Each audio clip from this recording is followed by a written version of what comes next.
Hello friends, welcome to our channel.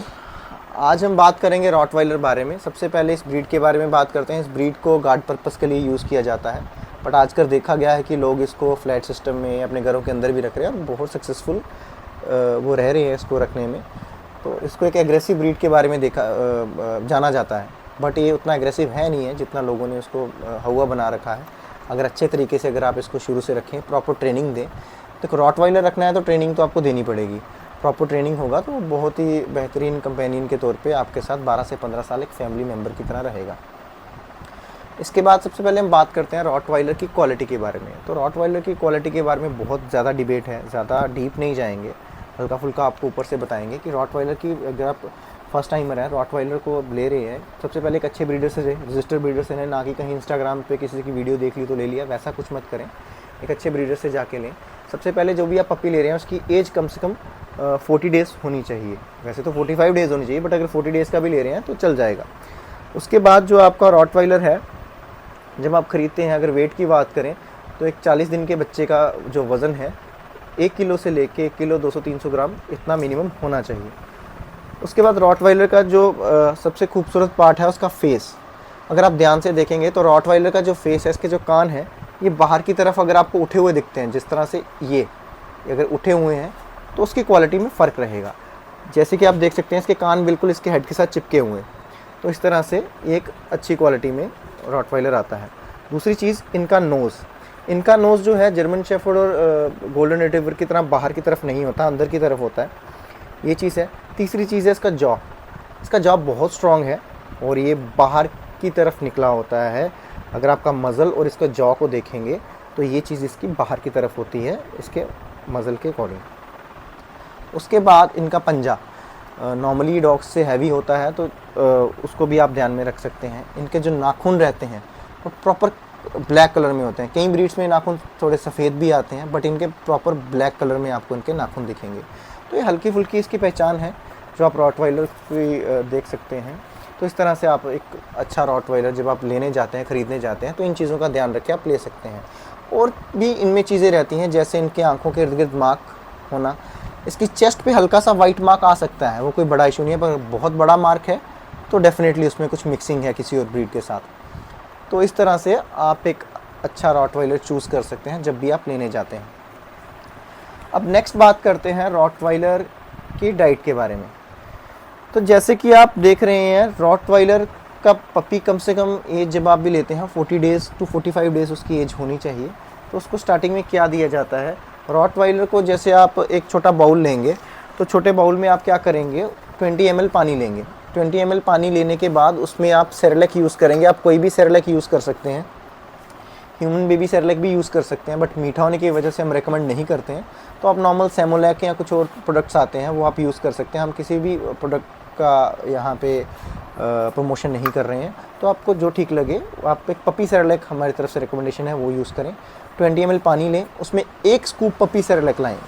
पानी आपने lukewarm लेना है, पतला सा बनाएं, क्योंकि आपके घर जो डॉग आया वो ट्रैवल करके आया या कहीं से भी आया, तो उसको आप हल्की फुल्की डाइट देंगे। 1 scoop Cerelac is enough. 1 scoop Cerelac दे रहे हैं, पतला सा बना के इसको दे दें। अब ये जो देना है ये कब कब देना है ये भी डिपेंड करता है। आपको दिन में इसको टोटल 4 मील देनी है 4-4 घंटे के बाद। फॉर एग्जांपल आप स्टार्ट कर रहे हैं 8 बजे, 8 बजे के बाद 4 घंटे के बाद देंगे 12 बजे, 12 बजे के बाद 4 घंटे के बाद देंगे आप 4 बजे, and last meal will be like 8 बजे। 8 से 8 तक आपको 12 घंटे का फास्टिंग रखना है।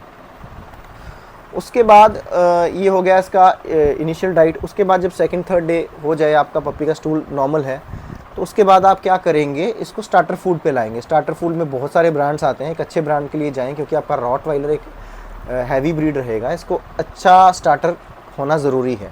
ठीक है, वो आप कोई भी ब्रांड का ले सकते हैं। तो स्टार्टर से इंट्रोड्यूस कैसे करना है, जैसे आप इसको सेरेलैक दे रहे हैं, सेरेलैक का 1 से 1.5 स्कूप आप सेरेलैक का दीजिए।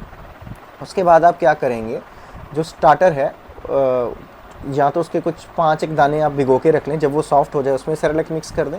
या फिर आप क्या कर सकते हैं, उसमें सेरेलैक में जो स्टार्टर है उसको 1 कप ग्राइंड कर लें। 1 कप ग्राइंड करने के बाद आधा स्कूप फर्स्ट डे, आधा स्कूप स्टार्टर डालें।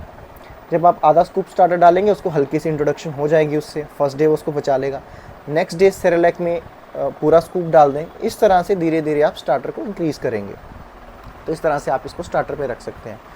दूसरा इसके लिए बहुत ज़रूरी जो चीज़ है डीवर्मिंग। तो जब अब आपके पास पपी आता है उसको 3rd-4th डे में आप डीवर्म करें, उसके बाद हर 15 दिन में आपको डीवर्मिंग रिपीट करनी होती है। तो डीवर्मिंग देने का तरीका इस तरह से है कि जो रात की फास्टिंग है डॉग की 8 बजे से लेकर 8 बजे तक जो हमने आपको बताई, उसमें आपको खाली पेट इसको डीवर्म करना है। डीवर्म कैसे करते हैं, 1 किलो वेट पे 1 ml डीवर्मिंग दी जाती है, नॉर्मल लिक्विड डीवर्मिंग की बात कर रहा हूँ। तो उस तरह से आप इसका वज़न ले लेंगे, अगर एक 1.3 kg है तो 1.3 ml आप इसकी डीवर्मिंग करेंगे। तो इस तरह से आप अपने रॉटवाइलर का ख्याल रख सकते हैं। रॉटवाइलर के बारे में बहुत सारे क्वेश्चंस आते हैं कि उसको एग्रेसिव होने से क्यों रोके, क्योंकि बहुत सारे लोगों की ये फेवरेट ब्रीड है, बस इसी वजह से वो लेने से रुक जाते हैं कि ये ह्यूमंस के साथ एग्रेसिव हो जाते हैं। तो एक मिथ है कि ये अपने ओनर्स को भी काटते हैं, ऐसा बिल्कुल भी नहीं है। ओनर्स के साथ बहुत फ्रेंडली होते हैं ये, बशर्ते उसको अच्छे ढंग से रखा जाए। सबसे पहले जब भी आप रॉटवाइलर लेते हैं तो रॉटवाइलर के लिए बचपन में ही जो उसको सबसे पहली चीज़ होती है फूड एग्रेशन। जब वो खाना खा रहा है, तो आपका डॉग जब खाना खा रहा है, ये खाली रॉटवाइलर इवन लेब्राडोर्स में ये एग्रेशन आ जाता है इस चीज़ का, जब वो खाना खा रहा है आपको उसको कॉन्टीन्यूसली छेड़ना है। उसको पता होना चाहिए कि खाना खाते वक्त जब मेरे को छेड़ा जाए तो मेरे खाने को कोई ख़तरा नहीं है, तो ये इसको नॉर्मल लगना चाहिए। तो बचपन से ही इस चीज़ की आपने आदत डालनी है। उसके बाद एंजाइटी इश्यूज़ हो जाते हैं डॉग्स को, क्योंकि उसको बंद रखा जाता है। तो 24 घंटे जब आप एक डॉग को बंद रखेंगे, बांध के रखेंगे, तो वो कोई भी ब्रीड होएगी वो एग्रेसिव होएगी। तो आप उसको खुला रखना है, इसके साथ खेलना है, दिन में आधा पौना घंटा इसको देना है। उसके बाद आप इसको गुदगुदी करें, इस तरह से करिए, आपके साथ और कंफर्टेबल हो जाएगा। नेक्स्ट पार्ट ये है कि आपने जैसे आप घूमने जा रहे हैं, मार्केट जा रहे हैं, बचपन से ही अपने डॉग को गाड़ी में बैठने की आदत रखें, या स्कूटी बाइक पे जाते हैं, स्कूटी पे भी बैठते हैं, बहुत सारे लोगों ने आदत डाल रखी होती है, तो उसको साथ लेके जाएं, लोगों के साथ घुलाएं मिलाएं। इसको लगना नहीं चाहिए कि ये जो भी लोग हैं ये मेरे दुश्मन हैं। डॉग्स में एक सिक्स सेंस रहती है, आपके घर पे आप पे कोई अटैक कर रहा है, यहाँ पे के घर पे कोई चोरी करने आएगा तो वो डेफिनेटली उस पर अटैक करेगा, वो करना भी चाहिए जो उसका काम है। बट अदरवाइज़ आपने इसको सोशल करना है, बच्चों के साथ सोशल करना है, बच्चों के साथ खिलाना है। उसके बाद अगर आपने रॉटवाइलर लिया है तो उसको ट्रेनिंग बहुत ज़रूरी है, तो उसको एक अच्छे प्रोफेशनल ट्रेनर से जाके ट्रेनिंग दें। ट्रेनिंग नहीं दे सकते, कुछ किसी डॉग बिहेवियर एक्सपर्ट से आप घर बुला के एक सेशन ले सकते हैं कि उसको कैसे रखना है, कैसे नहीं रखना, तो आपको अच्छे से गाइड करेंगे। तो इस तरह से आप रॉटवाइलर को बड़े अच्छे तरीके से अपने घर पे रख सकते हैं। इवन अगर आप उसको फ्लैट सिस्टम में भी रखते हैं, वहाँ पे भी ये ब्रीड बहुत कामयाब है। बस आपको इसको सुबह शाम वॉक के लिए लेके जाना है, सोशल करना है। प्ले बाइटिंग जैसे डॉग करता है, जैसे आप देखेंगे ये मेरा हाथ मुंह में डालेगा, इस तरह से च्यू कर रहा है, तो लोग इसको एग्रेशन समझ लेते हैं। ये एग्रेशन नहीं है, इसके दांत आ रहे हैं, तो ये सब करेगा। इसके लिए आप इसको च्यू टॉयज़ दे सकते हैं, इस तरह से आप च्यू टॉय दे, ये उसके साथ खेलेगा। बट कुछ देर के बाद खेलने के बाद डॉग उब जाता है तो नहीं खेलता, तो आप कुछ इस पर अप्लाई कर दे, जैसे कुछ कंपनी का पीनट बटर आता है डॉग्स का, आप वो अप्लाई कर सकते हैं। वो अप्लाई करके देंगे तो काफ़ी देर तक इसके साथ लगा रहेगा। तो इस तरह से आप इसको च्यू टॉयज़ दे से च्यू हैबिट्स पे भी काम किया जा सकता है। तो रॉटवाइलर को लेके एक बहुत हुआ है कि अपने ओनर्स को खा जाते हैं, ये है, तो इस तरह से कुछ नहीं है। बड़ी सारी लोग रख रहे हैं, और कई लोगों का तो ये भी कहना है कि ये ब्रीड इंडिया में बैन है। ऐसा कुछ नहीं है, कैनल क्लब ऑफ इंडिया के अंडर ये ब्रीड अभी भी अच्छे से लोग रख रहे हैं और कामयाब हो रहे हैं इसको रखने में। तो इस तरह की और वीडियोस जानने के लिए आप हमारा चैनल सब्सक्राइब करें। Thank you.